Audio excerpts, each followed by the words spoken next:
Howdy all, welcome back to the VIP room. Tonight we've got the lovely AnimeChristy, aka Sapphire Heart Song, here with me. Lucky for her, this bar operates under Australian drinking laws, lest I be forced to conduct this interview in the street. Anyway, Sappy, as I've come to call her, is a YouTuber and an artist who currently focuses her work around the Bromly fandom. As always, links to her various locations on the net are in the description below. Now Sappy, how are you today? I am doing very well. How about yourself? I'm great, considering it's almost 10 o'clock at night here. Oh yay, it's almost 10 o'clock in the morning over here. Brilliant, 12-hour difference. Anyway, Yep. I'll jump straight into the questions. As I said, you're a YouTuber and artist, but I didn't say exactly what you do. So, what do you do on YouTube and for your art? Whatever the hell I want.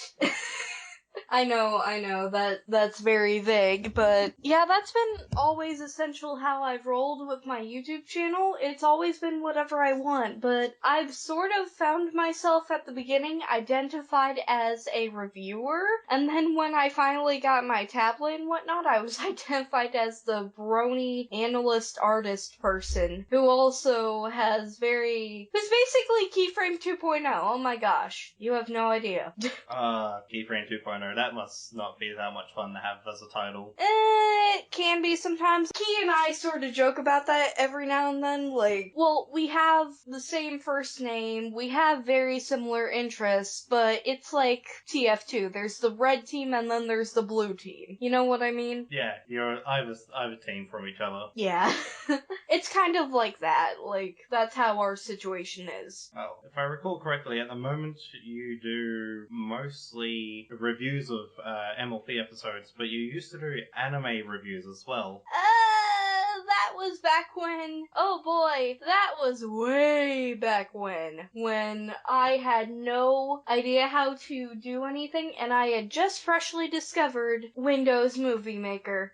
Good old Windows Movie Maker. Nobody knows how to use you because you suck. Yeah, it's mostly, that was back when, oh boy, let's see, it's 2016, isn't it? Yeah. It must have been back when I was 12, because I, started YouTube around 2010. 12, 13 maybe, that's when I, started doing anime reviews. Oh my gosh, I was a total weeb. Yeah, I recall, I think I've only watched one of those, which was for The World God Only Knows. Oh gosh, I remember that anime. Or at least I remember watching it in the, Japanese dub, because, okay, back in high school, when I was a freshman, we had an anime club, and The World God Only Knows was one of the very few first anime I was introduced to. And during the time, they would only play, 3 episodes per week of each anime, and then they'd let us, go and watch it at home, and The World God Only Knows was one of the few anime that interested me. Keep in mind, I had no idea how to really review back then. I was mostly watching this really old YouTube channel called The Wii Viewer, because I liked video games too. I was a video game nut. Fair enough. That's actually the same way I got into The World God Only Knows, from an anime club that only did one episode of a bunch of animes every week. Oh, nice. But yeah, I watched that anime. I fell in love with it. Yeah.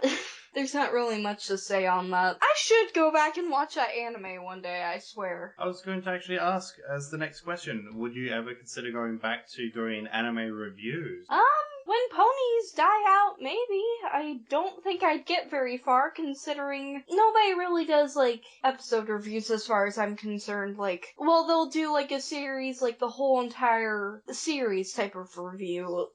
I'm mostly familiar with, people such as, Aki Dearest and, the anime and Einstein, those people. Right. I'm not really in depth with, the people who do, anime reviews. I know there's this, I'm going to get a lot of hate in the comments, maybe, and I forgot his name. It has something to do with, glass in his name? Oh, Glass Reflection? Yeah, that guy. Yeah, Carter, I watch him. He's fantastic. He's the only one I listen to. It'd be hard to bring something to the table considering what I do. I've actually been thinking of, if anime reviews don't work out, and if reviewing doesn't work out, because I've been told I'm a terrible reviewer, then I might actually think of, doing the, style of animation one day, like Odds One Out or, Domex, Jaden Animations, you know what they do, right? Yeah. Like, they'll tell stories about their life while doing, like, visual animations. I find that concept really cool, and if ponies die out, I'd probably consider doing something like that. That sounds interesting. I'll definitely be sticking around to watch that if that comes up. Because I do whatever I want. That's always been my channel. I just do whatever the hell I want. Whatever I'm into. Right. So, let's see. If I recall correctly, you do college at the moment on the side as a main thing in life of your channel is your secondary thing? Yeah, I want to put more into my channel, but sadly my motivation is crap. At least you got college going. Yes, I'm currently in my second year of college, actually. I just started as of last week. Oh, nice. Yeah, from the looks of it, I'm only going to have like a couple hours like in between classes, and I can do some work like in between, but I have a feeling because, it's college, that's going to be dedicated to homework, and homework I forgot about the night before. And I just remembered like during the time like before my break, before the class before, you know what I mean? Yeah. I'm a procrastinator, so yeah. I can relate to that. I'm doing a class over again at the moment because I couldn't be buggered catching up on a few units I missed because of being sick. So Yeah. I have to ask this, the obvious question for all bronies. How did you get into the fandom? My dad thought I was watching porn. Oh boy, with this story, I always love telling this story just because I can phrase it that way. So, it was back during high school, also during freshman year, like, before it ended. I noticed that the people that I was hanging out with who were mostly in the anime club that I mentioned before were gathered around a computer and watching My Little Pony, making somebody else watch it. It's like, what the hell are you guys watching? Oh yeah, we're watching My Little Pony. Aha! You realize that's for little girls, right? Yeah, they basically told me to fuck off and whatnot, Well, they didn't phrase it that way, but you know what I mean. Yeah. They didn't, try to force it down my throat, but later on, during that summer, before my sophomore year in high school, I came across Discovery Family. Well, it was the Hub Network during the time, it was 2012, and My Little Pony was on the TV during the time, so I just laughed it off and started watching the television, and during the episode that was on was A Dog and Pony Show, which is actually one of my favorite episodes. Now, I watched, the middle of that and got to the part where I do not whine. This is whining! Ah! Actually, no, I believe I was watching the very beginning of it and was very put off by the fact that it took place in a dress shop.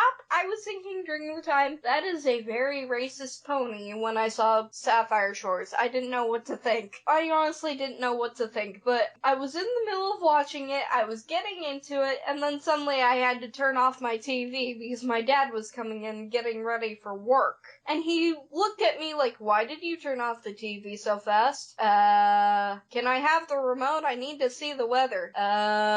No. Were you watching porn? Yes. Then he turned it on, saw My Little Pony, looked at me, and then with my flustered face, I yelled, "It's what my friends watch! Leave me alone!" And then I started watching ponies right in front of him, all tense and shit. And then when he left, I went back and just watched it. And that's how I became a brony. I love that story. It's fantastic. Yeah, not every kid can say, I was watching porn in front of their parents and lie. But yeah, 4 years. Been a brony since. Long time.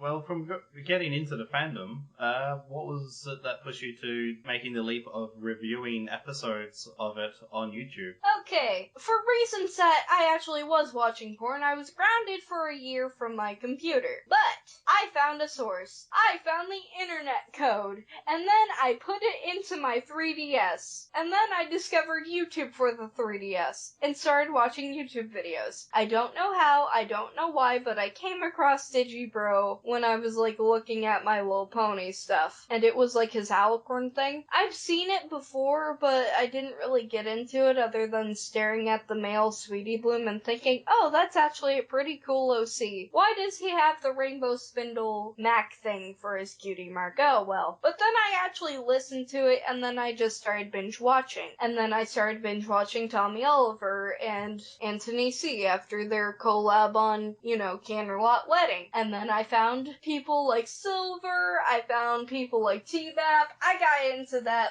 through my YouTube 3DS. Later on down the line, I had gotten my computer back, and I didn't really think of, actually doing any reviewing until later during my, I wanted to do, reviews. During the time I wanted to do, cartoon reviews with, a friend of mine without any real resources. I just had my pencil and drawings. I did hand drawings of stuff. I didn't even get a tablet until, after I graduated high school. So I was living off my resources of Pokemon Art Academy, MS Paint, a computer program that I got for Christmas and just had installed, during the time. And then I created my first review because I wanted to do that for some reason. I don't remember what drove me into doing my review. I think I was watching, Super Speedy Sire Squeezy 6000 during the time. It's has anybody talked about how bad this episode was? So I'm in the middle of reviewing it. I'm looking at it, and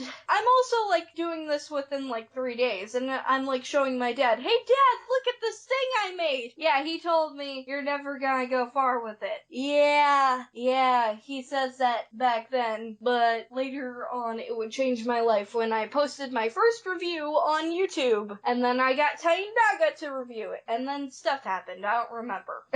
I think my big breakthrough with, getting into reviewing was when I did my Bats review, because that's the one review that everybody remembers when it comes to my start on YouTube. Because it was a true story. The very beginning of that was a true story. And keep in mind, I was a noob back then, so I was like, oh yeah, I couldn't get my mom to help me like I wanted to, but here we go.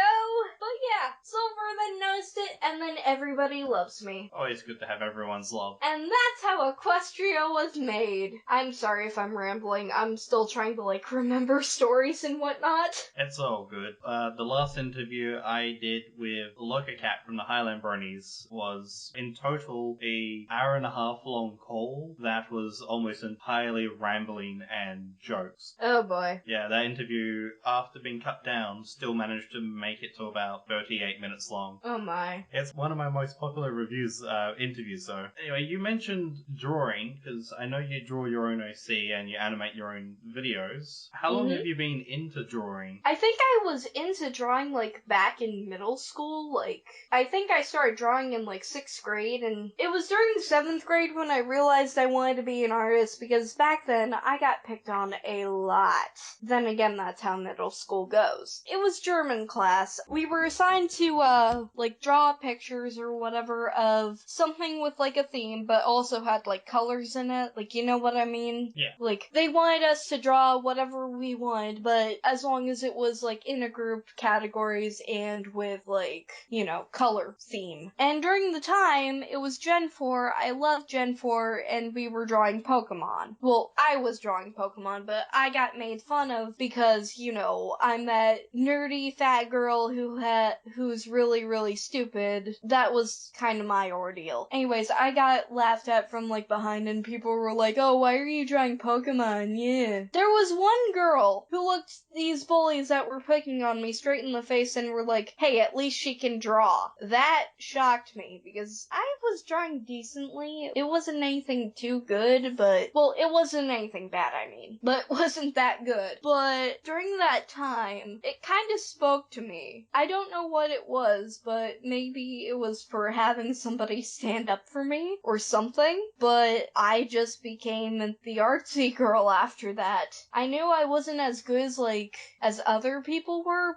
In high school, I was that girl who was caught in the middle of being one, not really that good of an artist. Well, I was okay. I was a good artist, but I wasn't highly professional, should be in college artists like a lot of people I hung out were. But I was trying, and I've just been drawing since. That's all you need to do, just to try try and to keep at it? I just kept at it, and look at me now. I'm still growing. I'm not the best artist in the world, but I appreciate all of my love and support given to me throughout my years and my youth. It means a lot. I mean, sure, there's the looking back at the old art and cringing moment, but, during the time I was proud of it at least. I think most artists can relate to that, looking at their old work and being like, what was I doing? But then you remember, I created it. It was one step further into my growth as an artist. Yeah, it might be horrifying, but you're still proud of it. Mm-hmm. I'm like that with my writing. Yep. As I said, you designed and drew your own OC, so I have to ask, what led to your OC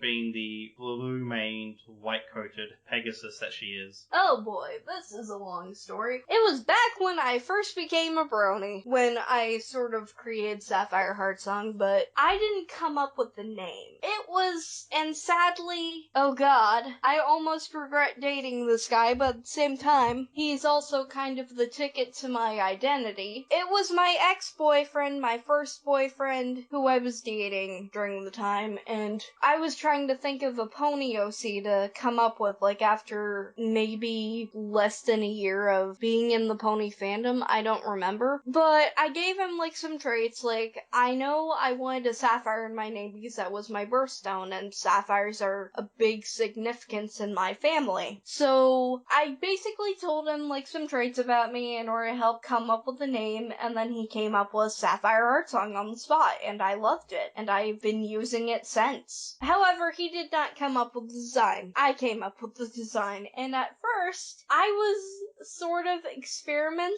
and let me go back on DeviantArt in order to describe what abomination I came up with. All I know is that during the time, my first OC design was a ice blue Pegasus with oversized bird wings because I felt bad because I thought during the time that the Pegasus were pretty underrated, but I didn't want to be an earth pony during the time either. I know I'm speciesist. At first I really wanted to be a unicorn because I thought magic was really cool, but I thought, nah, it's overrated, so I didn't go with that. Silly me. It turns out the Pegasus were overrated. Oh well, either way. So my first design was a ice blue Pegasus with wisteria and pale yellow hair. I don't know why I came up with those colors. I just did. Oh god, those colors. Actually, no, it was frost blue and wisteria, but the cutie mark design was pretty much the same nonetheless. But then later on during the time, I was running out of ice blue markers because I used Copic. So I decided just go with white. It's cheaper on the colors, but I also really love the color ice blue. And I also wanted to manage something that actually had a sapphire in it instead of just, being called Sapphire Heart Song but not looking like sapphire. You know what I mean? Yeah. So I decided to go with a white Pegasus to save up on markers because I used to draw traditionally with Sharpie blue hair and ice blue sideline streaks because I still love that friggin' color ice blue. That's literally my favorite color in the Copic marker system. And I also figured may as well give her emerald green eyes because that was my favorite green, and I became a well-balanced primary color OC. Well, I think your OC looks fantastic for a marshmallow. Ironically, I really hate marshmallows. That is kind of ironic. Oh well, still better I've marshmallows than actually rarity. been compared to a slushie as of recent. I have a few friends, Rustic Shine and Kitty, aka Molestia, who started calling me slushie after one night we decided to discuss, what dessert are we? And I basically said, after everybody tried to compare me to blueberry marshmallows, no, I am a slushie, I am a speedy freezy blue raspberry, and then I've been called slushy since. Rustic Shine even got Webcake, who I've never met before until Ponytown, to call me slushy. Well, there's definitely worse nicknames you could get. Yeah. Well, should ask this one. What are your favorite content creators, inside and out of the Brony fandom? Oh boy, my favorite content creators. Well, Silverquill, after I became an analyst, was automatically my favorite. due to, like, this god gave me an opportunity and crap. I don't know. That was my thinking during the time. He was my automatic favorite person ever. Just because he gave me a chance, but some of my favorite content creators are people like, and I'm totally biased, especially here, Manga Common, who I'm currently dating. I've apparently become the person that's into birds. You got Aku feathers, he's got Galaxy is one of feathers. my favorite artists. I've also enjoyed works by people like Cat Couch, Keyframe, of course, because, well, Keyframe. I enjoy a lot of people. Oh, and my artist waifu is definitely Hungry Soma 16, who did my Home with Dr. Wolf. Yeah, I can't really think of much. That's right. Before I forget this question again, how did you end up as one of the co-hosts on the weekly review episodes of the MBS show with Norman Sanzo? Well, this is a funny story, sort of. Not really. It brings out my stockish nature. How I became a guest? Well, during the time, I had, been looking back at Silver's videos like the stalker I was, and then he mentioned the MBS show. It's like, wait, this is a thing? So I went to YouTube's search system and looked up the MBS show and started watching their series reviews. And it was kind of fun. I had fun interacting with them because Norman actually surprisingly was in the comment section. And I would, watch these reviews every now and then. And then I somehow got bored one day and jokingly searched up Norman Sanzo. It's like, is this you, Norman? And then we got into contact through Skype after I jokingly searched him up. And then we were talking, and then suddenly, oh hey, do you want to be a co-host on the MBS show? Do you want an interview? Wait, what? You're going to do this for me? Yeah, sure. So then I had my interview kind of like this, and then I got to be on a review with, them during their cutie, cutie remark? Is it? I don't remember The season 5 finale? Yes. Yeah, I believe forgot. that's Cutie Remark. Okay, Cutie Remark. So I got to do their thing on the Cutie Remark, although it was delayed because during the time Silver, the poor guy, had his appendix removed and needed to recover. So, yeah. A couple of weeks later after that, I went on the MBS show. I freaked out in the middle of the call. It's like, you're here! You are actually talking to me! Hi! I was a bit of a nerd, nervously laughing because I was nervous and excited. I was a bit of a fangirl during the time. It's like, I'm actually talking to you after waiting oh so long to actually talk to you. And they decided to keep me on weekly for reviews and whatnot after, I don't know what it was. I somehow broke the fact that it was a sausage fest in there or something. I was decided that I'm going to be on weekly because I was apparently really good during the review, and because it wouldn't be such a sausage fest if I joined. And during the time, James was sort of falling out, when I was in the room, and hasn't really come on back since because he decided to focus more on his art and whatnot. Ah, yes. Good old James. Bit of a shame he had to leave the MBS show. During the time when, Norman took him off the actual poster, he had been reduced to guest status, which is such a shame. I really do love the MBS show. How long do you think you'll continue doing videos for YouTube? I may be doing a falling in and out with YouTube. I'm honestly not sure. I'll just do it as long as I'm, not... Somehow I get bored and then I end up doing videos every now and then, because video editing, meh. I'm not really a fan of actually video editing anymore. It's actually gotten to be really annoying in my opinion. It's a bit of a falling in and out for me. Some days it's I want to edit and make this very elaborate video, and then other days it's I don't feel like it. I have a lot of days where I just don't feel like it, so I'm not really sure how long my YouTube career is going to keep up. As long as I'm motivated, I don't know. I can definitely relate to not caring for editing. My latest video is about 3 weeks overdue now because I just get so fed up with the editing for it. I just don't enjoy editing. I don't know why. I used to enjoy editing, especially back when I was in a class that kind of got me really into, like, the whole YouTube thing, like, back up again. Yeah. Well, it's been about 20-30 minutes or so I think I'll start wrapping up this interview with this last question. What can we expect to see from you in the near future? Any videos or artwork on the horizon? Well, I definitely have a Q&A special that I'm doing, but it's not going to be like any normal Q&A where it's just my OC talking in the corner. I've actually had it scripted with a few special guests, and there's going to be like a really cool art into this, slightly animated, not really. It'll be more lively than most Q&As, I'm going to say. I look forward to it. Yeah, it might be out instead of, it was supposed to be my 4,000 special, it might be coming out as my 5,000 special at this rate. Yes. When you make a special for one number and then you hit the next number up. Yeah, but this is just going to become because it takes forever. Yes. Well, with that, I think I've run out of questions. So I thank you, Sapphire Heart Song, for coming onto my show. No problem. I look forward to your work in the future. Speaking of which, I think I have to go listen to the latest MBS show from the other night. So I shall bid you adieu.